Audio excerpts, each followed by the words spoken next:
Hey, it's Lacey and welcome back to Satoshi Gaming. Today I'm going to take you on a tour of my Meadowlands Farm in Year 3 summer with no mods playing on the PC.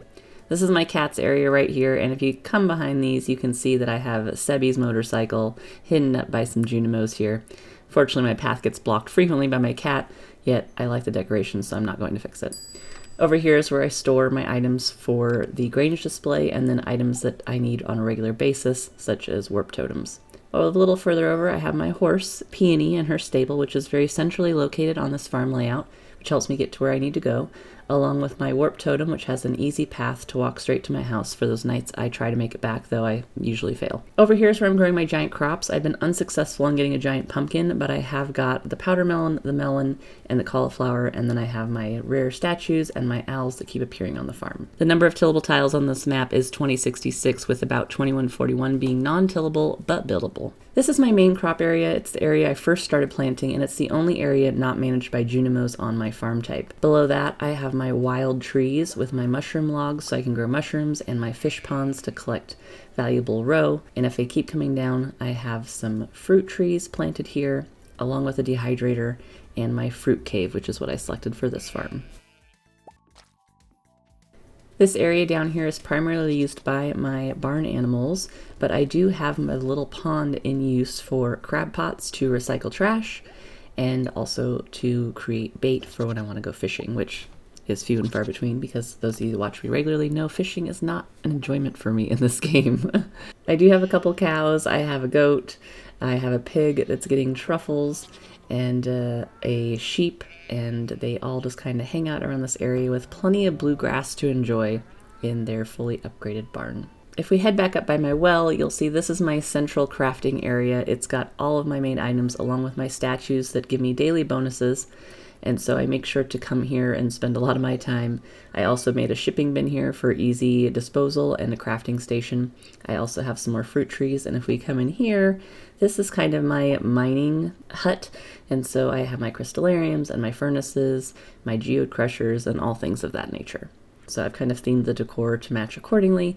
I think it looks pretty cool. I do have this one tree with a tapper on it, don't ask me why, it just hasn't been replaced, and I then built this other shed, and this is kind of my fishing shed, so I'm going to put all my legendary fish on display below that right fish tank, and then I also have some recycling machines in here, and I'm hoping to get more, but it's not quite done yet.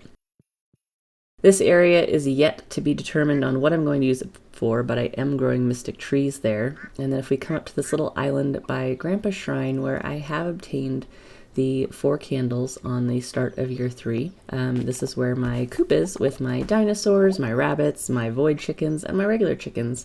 And they're just producing mayonnaise like it's nobody's business. So I don't check on them very often. They're a little out of the way on the beaten path, and honestly, I'm not very good about checking on my animals. So when I see them, great. Otherwise, they're just up there hanging out. This is my duck coop, which is only ducks, and I put it right by the water because they frequently like to go for a swim, which I enjoy seeing them do that. So the big boost for the Meadowlands Farm type is that the bluegrass appears on it from day 1, which animals eat bluegrass. So they will gain twice as much friendship as from eating normal grass, and they also eat half the amount of tufts of bluegrass compared to normal grass, which allows you to need less space on the farm for grass, which is great. And if harvested with a scythe, it also produces 2 pieces of hay instead of the usual 1. Another bonus is that the Meadowlands Farm starts with a coop and 2 chickens, which can be a big moneymaker early game, though instead of receiving the usual 15 seeds from Mayor Lewis in the mail, you'll only receive 15 pieces of hay. Going down a little further, this is where my Junimo hut crops begin. So this is my first plot right here. I have some seed makers up top, and then I've really just kind of used this space as best I can to put in as many crops as possible using quality sprinklers, and then just having it kind of aesthetically pleasing. I have a mill down here, which I use for making rice and things like that. I just need to finish this path real quick. My tree, I was waiting for it to grow, and it looks like it has. So this is my mill. Coming down this path and following it to the end, I have moved my greenhouse down here. It's primarily just fruit, so I'm growing only ancient fruit in here.